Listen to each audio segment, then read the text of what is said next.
Bismillahirrahmanirrahim. Assalamualaikum warahmatullahi wabarakatuh. Perkenalkan, saya Iskandar, program studi ilmu hukum. Di sini saya akan menjelaskan sedikit tentang hukum lingkungan di Indonesia.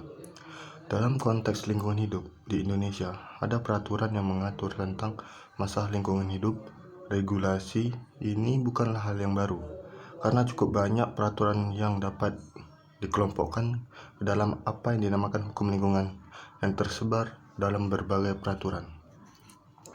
Sebagian peraturan-peraturan tersebut bahkan sudah ada sejak zaman Belanda dan sudah berusia lebih dari setengah abad.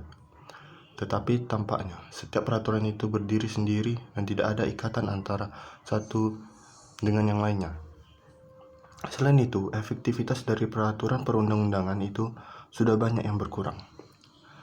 Tonggak sejarah pengaturan hukum lingkungan Indonesia secara komprehensif atau disebut Environmental Oriented Law adalah dengan lahirnya Undang-Undang Nomor 4 Tahun 1982 tentang ketentuan-ketentuan pokok pengelolaan lingkungan LN 1982 Nomor 12 TLN Nomor 3215 yang disingkat dengan Undang-Undang Lingkungan Hidup yang kemudian diganti dengan Undang-Undang Nomor 23 Tahun 1997 tentang pengelolaan lingkungan hidup LN 1997 Nomor 12 TLN Nomor 3215 yang disingkat UU PLH dan sekarang diganti lagi dengan Undang-Undang Nomor 32 Tahun 2009 tentang perlindungan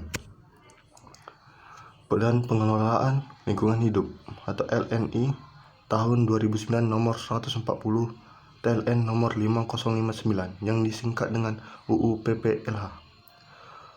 Perbedaan mendasar antara Undang-Undang Nomor 323 Tahun 1997 dengan Undang-Undang Nomor 32 Tahun 2009 adalah adanya penguatan yang terdapat dalam Undang-Undang Nomor 32 Tahun 2009 tentang prinsip-prinsip perlindungan dan pengelolaan lingkungan hidup yang didasarkan pada tata kelola pemerintahan yang baik.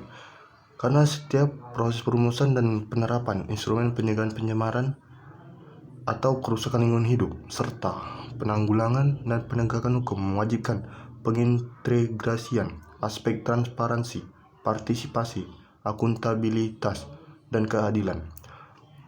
Semua undang-undang di atas hanya memuat asas-asas dan prinsip pokok bagi pengelolaan lingkungan hidup. Maka, undang-undang tersebut berfungsi sebagai payung bagi penyusunan peraturan perundang-undangan lainnya. Dengan demikian, Undang-Undang Lingkungan Hidup atau Undang-Undang Pengelolaan Lingkungan Hidup atau Undang-Undang Perlindungan dan Pengelolaan Lingkungan Hidup disebut sebagai Umbrella Acts atau Umbrella Provision. Fungsi dari Undang-Undang Lingkungan Hidup dan Undang-Undang Pengelolaan Lingkungan Hidup atau Undang-Undang Perlindungan dan Pengelolaan Lingkungan Hidup tersebut harus mampu menjadi dasar dan landasan bagi pembentukan peraturan perundang-undangan tentang lingkungan hidup, di samping secara khusus memberikan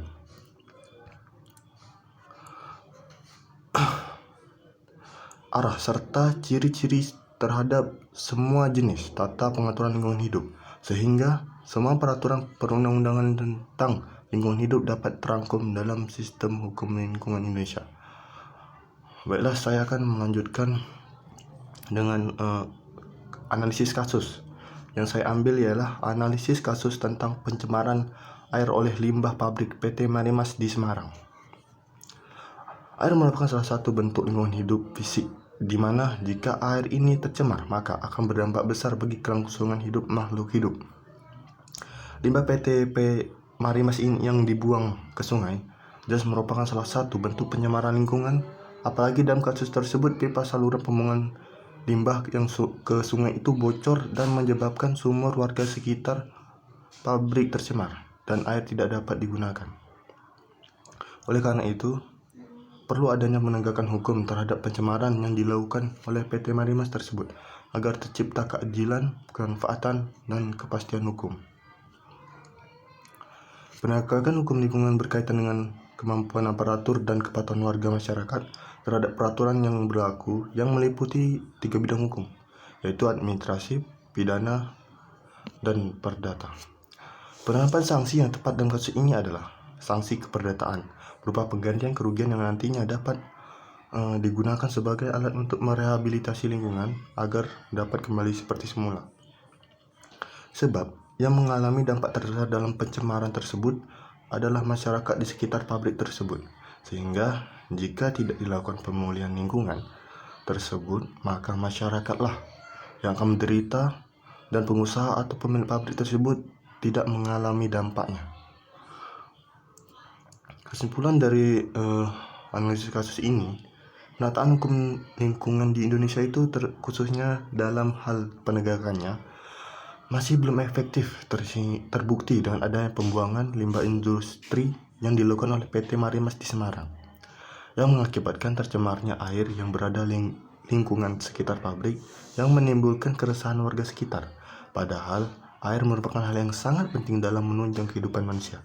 Padahal ada banyak sekali langkah penegakan hukum yang dapat dilakukan, mulai dari sanksi administratif, sanksi keperdataan, dan sanksi kepidanaan.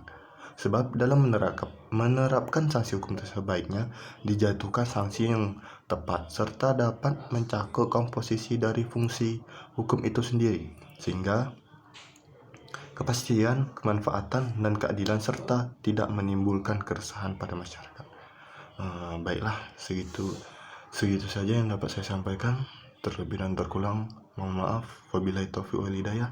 Wassalamualaikum warahmatullahi wabarakatuh.